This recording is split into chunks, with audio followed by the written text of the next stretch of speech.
Sumasabay sa agos ng mundong ito, ako'y gulong-gulo.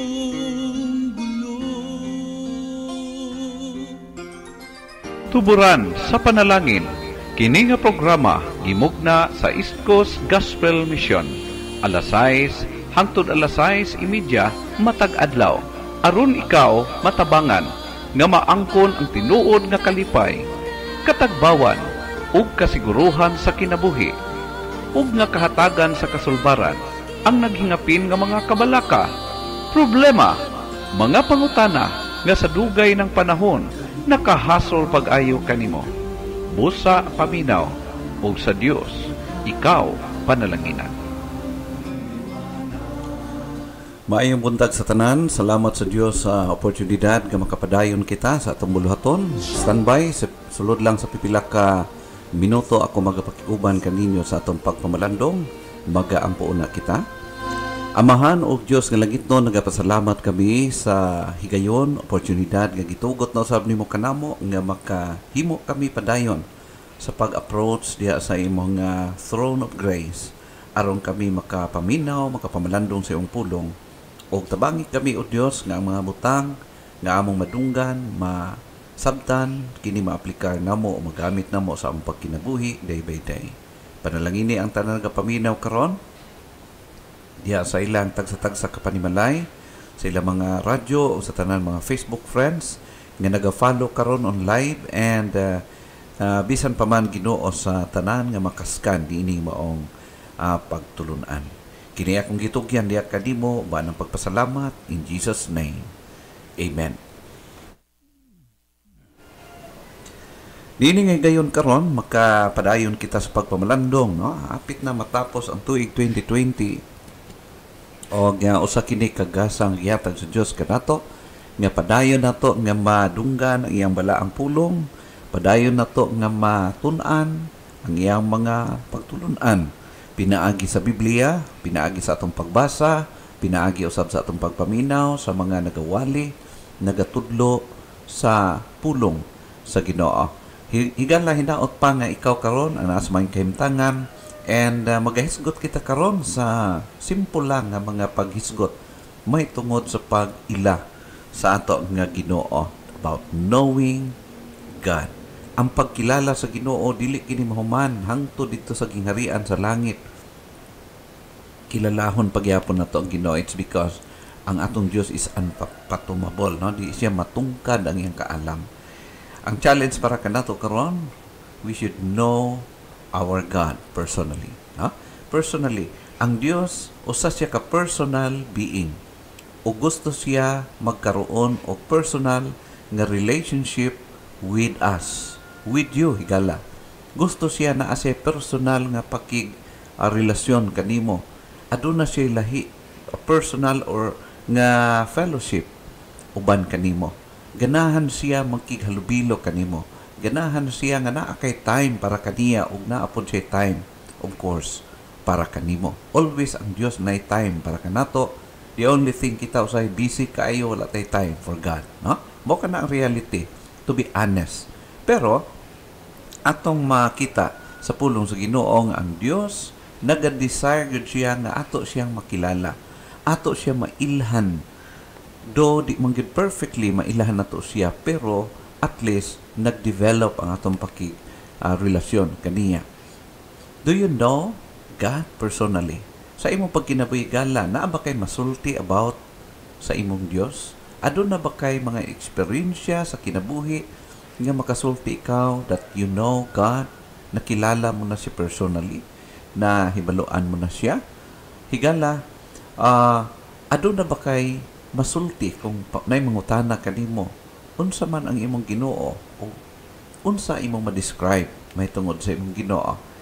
Hinumdum nato higala that knowing God and His Son Jesus is the heart of the whole matter of eternal life. Ang pagkakilala nato diha kay Kristo, mao kana siya ang matawag nato the heart of the whole matter of eternal life. Walay kaluwasan maangkon ang usa ka tawo apart from knowing Jesus. as his Savior. Ingon ngayon manluluwa. So the word knows does not refer to a casual acquaintance either. It is the kind of knowledge that comes through living contact and personal relationship. Dilibot pasabot nga murag kanang kilala mo lang siya, murag na na-meet mo lang siya, no? Ambot pasabot kanang naa siya ginatawag og close contact and personal relationship, fellowship with you. Knowing God is that important. And we ought to talk about how we can get to know Him. Mao kana siya atong hinumdumon. And all of us have our own mental image of what God is. Matag bawat usa sa ato natay sarili nga mga mental image. No, even ang mga tao, even ang mga bata na sila'y mental image concerning sa ilang God. Some of them ang ilang nga image about sa ilang God is an angry tyrant who is upset with them most of the time. Ang ilang pag-view sa Ginoo, ang ilang image sa Ginoo, mura siya kanang suko kanunay. Nga kanunay siyang nagagisapot, kanunay siyang nagakasuko panahon nga magkamali or maghimo sila og mga butang. Who wants to know God like that? Walay gustong tao nga makilala unsa na nga Dios, nga ang Dios kanunay lang nagakasuko. Mo kana siyang ilang view. For others, God is a strict disciplinarian who is always watching over their shoulders, ready to rap them on the knuckles if they step out of the line. Grabe ka disciplinarian, gamay sipyat la, duk-duk na yun. Sometimes yung anak ng ilang pagunahuna about sa ilang Ginoo, they want to get as far as they can from a God like that. Na mo palayo ang tao, di na lang ng Ginoo kay stricto man kaayo siya, no? Grabe ka, gamay lang sipyat, ala. Dayon, mura bitaw kang ginikanan nga grabe ka stricto, no? Or still others, God is an absentee father who is too busy or too aloof to care about them. He created them, but now He has more important things to do. Mura bitaw ka ng murag amahan bang busy bitaw kaayo. Now, no time na halubilo sa mga anak. Wala na time makiistorya sa mga anak. O daghan kay sa gihimo na importante kayo. So, inumdo mo natin gala. There isn't much sense in trying to get to know a God like that. Kung yun ang atong pagkilala sa Ginoo, atong image about our God, so dili taganahan magkilala sa iyaha. Sometimes yun ang image na nasa nahuna sa mga tao.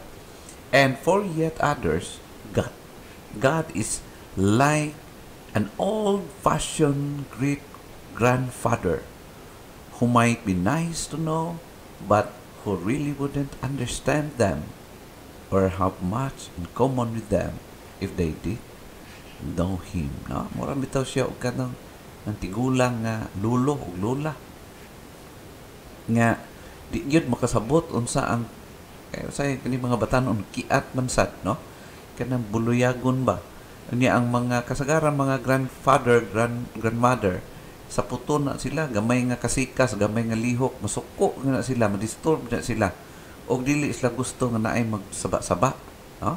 Usahay ang ato nga mental image about our God, murag ingon ana nga di siya gusto disurbuhon, no? Now higala to hinumdumon, so dili nato siya sa mukon, so walay tao nga mag-effort aron nga makilala niya ang Dios nga ingon ana ang iyang nga mental image. Daghan mga tao nga walay pakialam, di na sila gusto sa Ginoo. Most people would like to feel that God is on their side rather than against them, or that He will be there when they need Him, but know Him personally. That concept is foreign to them. Nay uban nga mga tao nga nakasabot, nakabalo sila nga importante gyud makilala nimo ang Ginoo. o kana nga concept para sa daghan ng mga katawhan is foreign, no? Para sa ila dili sila wala layo kay sa ilang manghuna-huna nga ilang muduol sa Ginoo, kilalahon nila ang ilang Ginoo sa ilang kinabuhi. But remember, our God is knowable and He does want to be known. Ang Diyos, pwede siya madiscover, mailahan siya para sa mga tao nga gusto makakilala sa iya. Mo kana siya ang challenge para kanato. God is knowable. According sa John chapter 17 verse number 3, nagaingon. John chapter 17 verse 3, nagaingon, and this is life eternal, that they might know Him, the only true God, and Jesus Christ, whom Thou hast sent. Mao kana siya. That they might know Thee. Abot pasabot, makilala niya ang Dios o makilala niya si Jesus Christ nga gipadala gikan sa Amahan. So it means to say gala nga consider ni Ginoong Hesus that God is knowable. Pwede siya makilala, mailhan. As a matter of fact, He tells us our eternal state depends upon knowing Him. No? So, ang ato nga eternal state nagadepende diha sa pagkilala nato sa Ginoo. Even si Apostol Pablo nagaingon in Philippians chapter 3 verse number 7 start nagaingon, but what things were gained to me, those I counted loss for Christ. In verse 8, yeah, doubtless, and I count all things but loss for the excellency of the knowledge of Christ Jesus my Lord, for whom I have suffered the loss of all things, and do count them but dung, that I may know, or that I may win Christ. In verse 10 sa Philippians chapter 3, nagingon, that I may know Him and the power of His resurrection and the fellowship of His sufferings, being made conformable unto His death.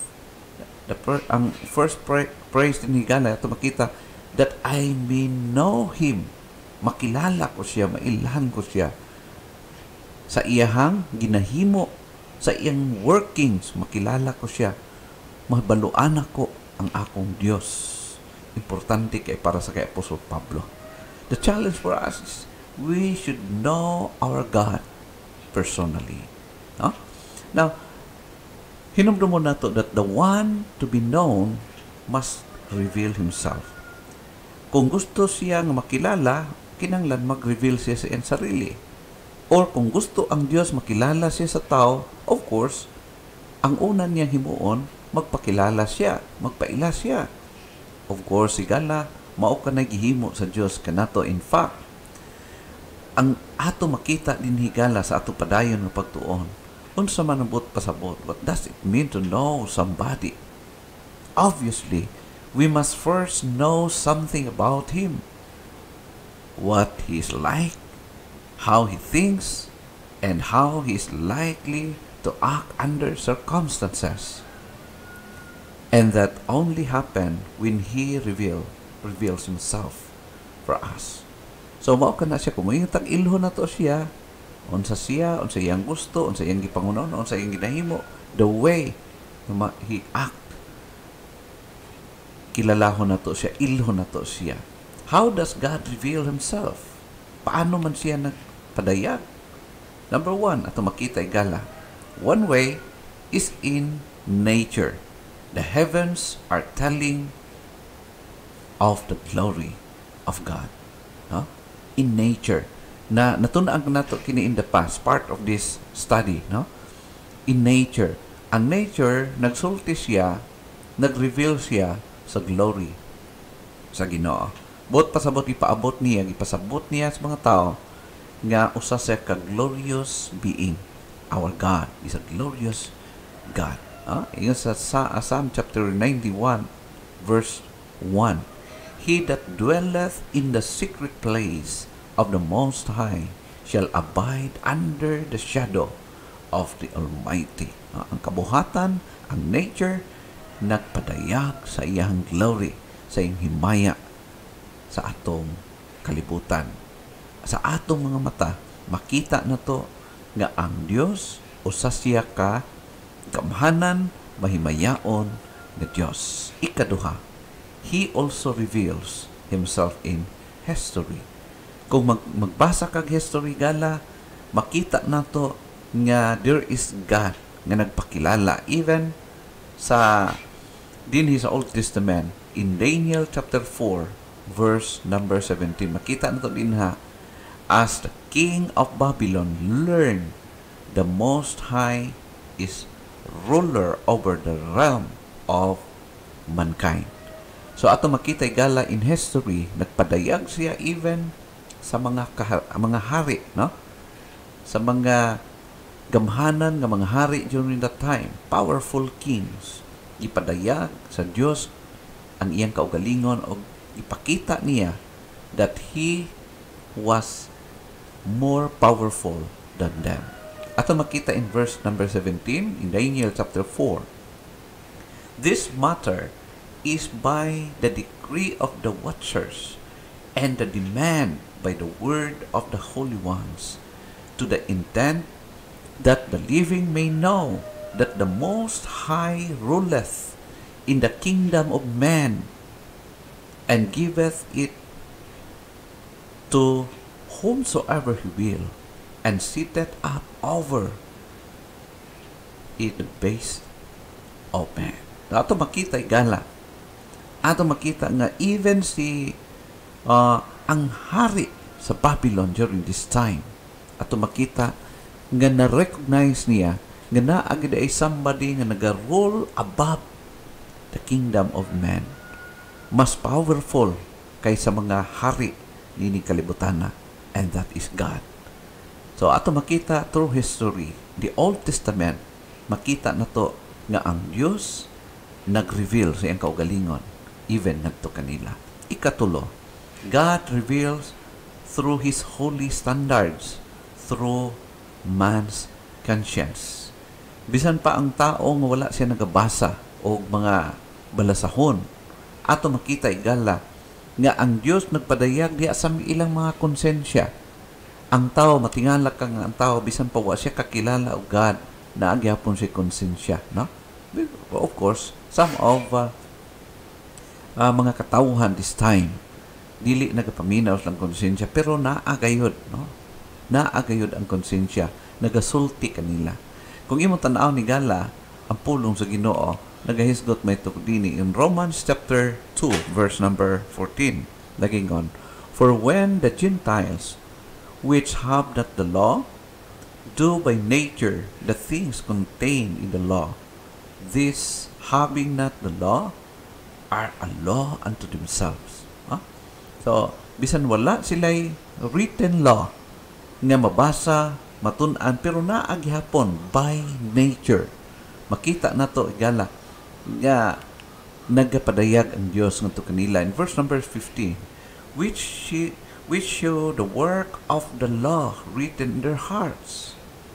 Ang balaod nga na kanila, wala nakasulat diya sa mga balasahon, sa mga libro, sa papan nga bato, but diha gikulit sa Ginoo sa ilang kasing-kasing.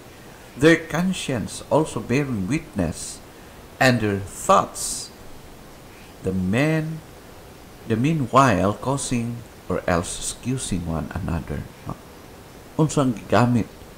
Paano ang Dios nag-reveal sa sarili sa mga tao nga walay gihuptan nga mga pamalaod? Through their conscience. Nagasulti kanila ang Dios that there is God, no? Nagsulti, nagpadayag. In verse number 16, in the day when God shall judge the secrets of man by Jesus Christ according to my gospel. The secrets of man. Tanan nga naa di sulod siyang kasing-kasing shall be revealed during the time na mag-abot ang Ginoo. Okay? So, mo ka na siya ito makita igala nga usa nga basihan sa Ginoo sa iyang gipagpadayag sa tao mao ang konsyensya. Even to those people walay gigunitan nga mga kopya sa kabalauran sa Ginoo, walay access sa kabalauran sa Ginoo, but there is conscience na gihatag sa Dios kanila. Number 4, how does God reveal Himself?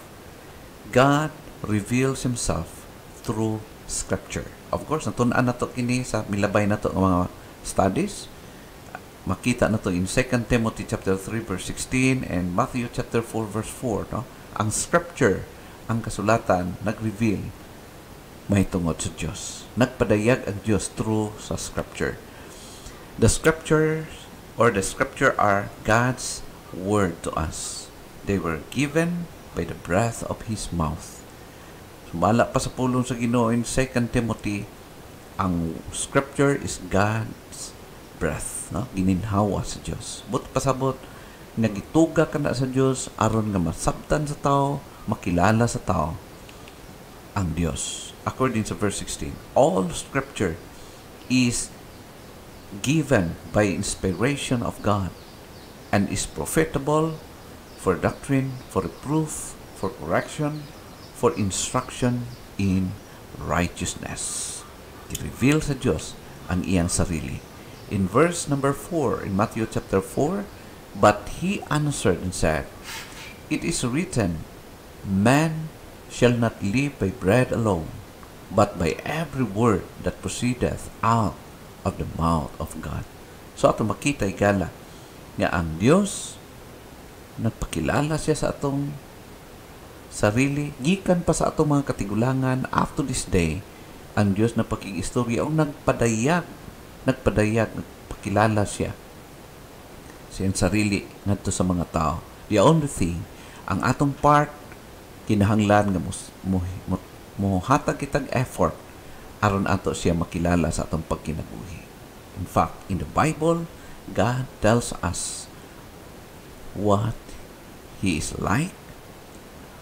We learn how He thinks, how He feels, and how we can expect Him to act. If we want to know God, we must begin by opening the Bible and reading what He has to say about Himself. Open your Bible, read your Bible, or listen sa tanan ng mga nagawali sa pulong sa Ginoo. The clear and pure word of God. Just listen to them. No? Dili sa istorya lang, but the word of God. Plainly, the word of God. You can know your God. Makilala mo siya. Number 5, God reveals through His Son, Jesus Christ. Of course, natunan ka nato kini in the past. Ha? God reveals Himself through His Son, Jesus. According to Hebrews chapter 1, verse 1, God, who at sundry times and in diverse manners spake in time past and to the fathers by the prophet. Nag-isgot siya about, nagpadayag siya through sa mga prophets. Number 2, He in these last days spoken unto us by His Son, whom He hath appointed heirs of all things, by whom also He made the worlds. And verse number 3, who being the brightness of His glory and the express image of His person, and upholding all things by the word of His power, when He had by Himself purged our sins and sat on the right hand of the Majesty on high. So ato makita igala nga dili lang sa nature, sa Scripture, kundili bisan pa man sa history o bisan pa man sa kang Jesus Christ mismo. No? Ang Diyos gi-reveal niya ang iyahang pagkasiya sa atong kinabuhi. O perfectly giportray ni Ginoong Hesus sa mianhi siya sa kalibutan. From that point on, we have the spiritual resources to get to know Him better. And that is what He wants us to do. He encourages us to grow in His knowledge. Enough kaayo ang mga pagpadayag sa Dios alang kanatong mga tao, og ang atoang responsibility, privilege na to, nga diskubrihon, kilalahon siya sa atong kinabuhi o kaatong pagkakilala siya, kinahanglan mag-improve kita, magatubo ang atong pagkaila kaniya. Sumala pa sa 2 Peter chapter 3 verse number 18, makita nato igala. But grow in grace and in the knowledge of our Lord and Savior Jesus Christ. To Him be glory both now and forever. Amen. But grow in grace. Grow. We need to improve our knowledge about God. So, dili kini nagadepende sa atong iniskwilahan lang. Kay daghan mga nakaila sa Ginoo, even in the past, na wala may tag-as nga iniskwilahan. Even sa imong kahimtangan karon gala, you can know God. Just take the challenge. Kilalahon nimong Ginoo, himuon nimong imong kinabuhi, nga diha ana aduol nagafollow sa kabubuton sa Ginoo. Know your God personally. The one to be known must reveal Himself. Of course, gihimo sa Diyos, gi-reveal niya iyang sarili. Gi-reveal niya in nature, gi-reveal niya in history ang iyang pagkasiya. I-reveal niya through sa ato ang mga conscience. Gipatik niya sa panguna-una sa mga tao. God reveals Himself through Scripture and, of course, through His Son, Jesus. That revelation is perfect. O wala na kita'y kabaliban. Dapat makilala na to siya. Pero, kinahanglan mo exert kitag effort to know Him more sa atong kinabuhi. Hinaot nga ang Diyos nagapanalangin kanat